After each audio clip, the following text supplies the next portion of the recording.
Bonjour mes chers élèves, j'espère que vous allez bien. On se retrouve aujourd'hui pour voir la leçon de langue et communication toujours de la séquence 3, période 6. Vous prenez votre manuel passerelle, page 159. Alors le titre de notre leçon d'aujourd'hui, la condition. Objectif, exprimer la condition à l'aide de différents outils de la langue. Alors voilà notre support.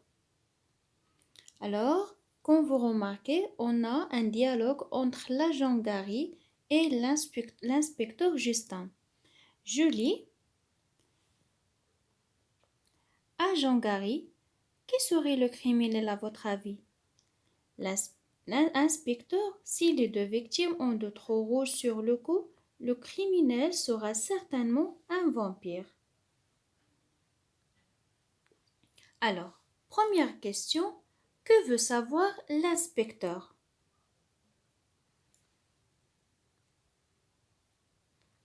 La réponse est l'inspecteur veut savoir qui est le criminel. D'accord? On a agent Gary. Qui serait le criminel à votre avis? Donc l'inspecteur veut savoir qui est le criminel. Deuxième question, souligne dans la réponse de l'agent Gary le moyen utilisé pour exprimer la condition. Alors la réponse de l'agent Gary, elle est où? Alors voilà la réponse de l'agent Gary. Donc, quel est le moyen utilisé pour exprimer la condition? Donc, le moyen utilisé, c'est le mot si. D'accord? Je comprends. Classe les constituants de la phrase suivante dans le tableau ci-dessous. Le criminel sera certainement un vampire si les deux victimes ont d'autres rouges sur le cou. On a la proposition principale, le moyen subordonné de la condition. Alors, la proposition principale se place toujours avant le moyen. Donc, le criminel sera certainement un vampire. Pour la subordonnée de la condition se place toujours après le moyen. Donc, si les deux victimes ont d'autres rouges sur le cou. La question 2 souligne les verbes utilisés. Alors, les verbes utilisés, on a le verbe être, d'accord, dans la proposition principale. Et pour la subordonnée de la condition, on a le verbe avoir. En. Et on a une deuxième question. À quel temps ces verbes sont-ils conjugués? Alors, pour le verbe être, au futur de l'indicatif, et aussi pour le verbe avoir, au présent de l'indicatif. La question 3, l'agent a utilisé ces temps pour exprimer la certitude ou bien le doute. Alors, on a le criminel sera certainement un vampire si les deux victimes ont d'autres roues sur le cou. D'accord? Alors, qu'est-ce que ça veut dire la certitude? La certitude quand je suis sûre de quelque chose. D'accord? Et le doute, c'est le contraire, c'est le contraire de la certitude. Quand je ne suis pas sûre d'une quelque chose. Alors ici, dans cette phrase, alors l'inspecteur, ou bien, oui, alors l'agent Gary, pardon, c'est l'agent Gary, il a dit, le criminel sera certainement un vampire si les deux victimes ont d'autres rouges sur le cou. Donc, il exprime quoi? Il exprime le doute. N'est pas sûr. D'accord?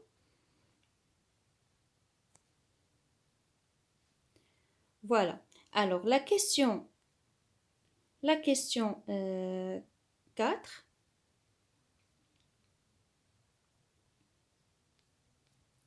Oui, alors fais correspondre les propositions ci-dessous. Alors, au cas où au cas où nous arrêterions le suspect avec nous ne le soumettrions à l'interrogatoire. Deuxième phrase, si vous aviez des témoins, si vous aviez des témoins, vous seriez libre. Troisième phrase, si les enquêteurs avaient donné plus de temps, ils auraient pu démasquer le malfaiteur.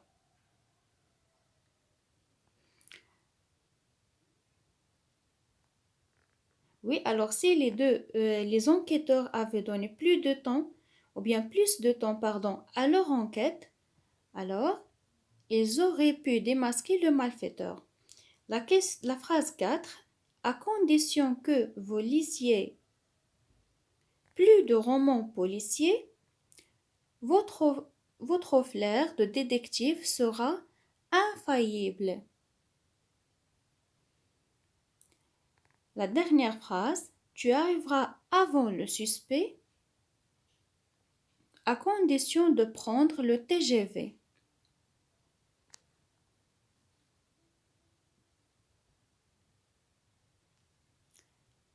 Maintenant, la question 5, complète à partir de l'exercice précédent le tableau suivant. Phrase 1. Alors, on a phrase 1, 2, 3, 4 et 5. Moyen de la condition, le mode et le temps utilisé. Alors, on a au cas où,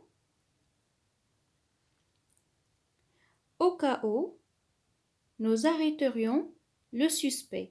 Alors, quel est le mode? On doit relever le mode et le temps utilisé. D'accord? Alors, le temps est, bien sûr, c'est quoi? C'est le conditionnel présent. D'accord? Alors, au cas où, conditionnel présent.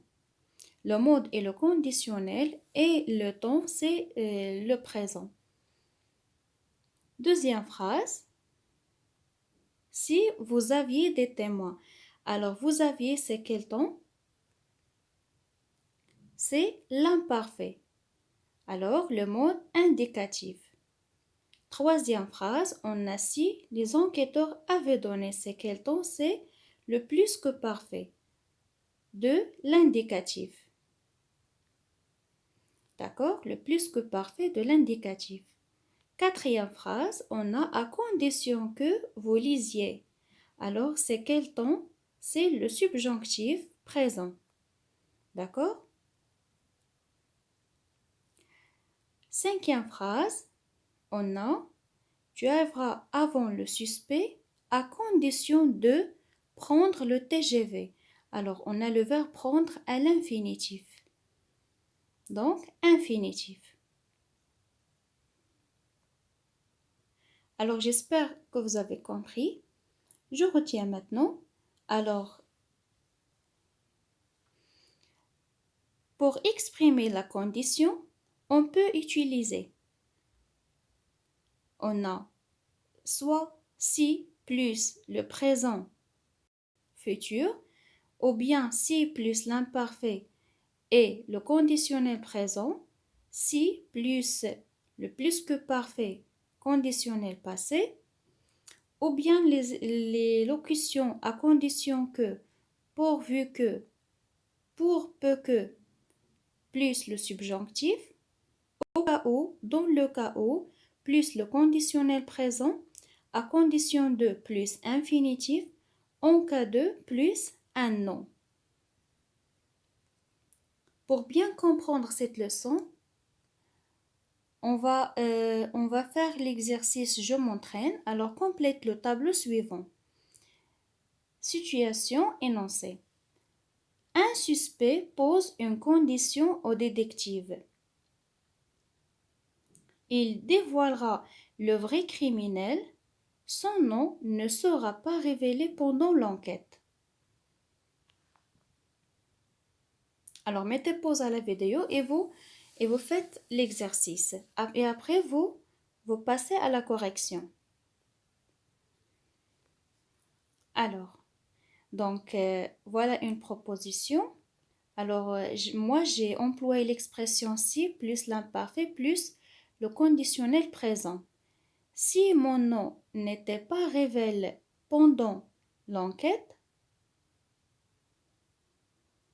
alors, alors n'était pas révélé pendant l'enquête. D'accord? Si mon nom n'était pas révélé pendant l'enquête, je dévoilerai le vrai criminel. Dévoilerai, c'est le conditionnel présent. D'accord? Était, bien sûr, c'est l'imparfait. Donc, ici, révélé. Vous corrigez, s'il vous plaît. Alors, deuxième situation, l'enquêteur pose une condition au témoin. Il ne dit pas la vérité et sera considéré comme un complice. Alors, j'ai employé ici la formule si plus le présent plus le futur. Alors, si tu ne dis pas la vérité, tu seras considéré comme un complice.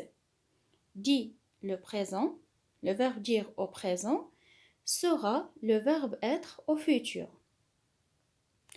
Vous aussi, vous pouvez choisir, d'accord, une formule parmi les formules que vous avez sur Je retiens. Je développe et je réinvestis, remplacez par les expressions proposées et effectue les transformations nécessaires. Alors, on a des expressions proposées, d'accord? Dans la première phrase, alors l'expression proposée est au cas où, dans la deuxième à condition que, et dans la troisième phrase à condition de. Alors, première phrase, si nous faisons des analyses de l'ADN, nous démasquerons le véritable criminel. Alors, on a vu déjà dans Je retiens au cas où, on doit utiliser au cas où avec le conditionnel présent, à condition de plus l'infinitif. Et voilà. Et à condition de plus infinitif. Alors, donc vous mettez pause à la vidéo encore une fois et vous faites l'exercice et après vous passez à la correction s'il vous plaît.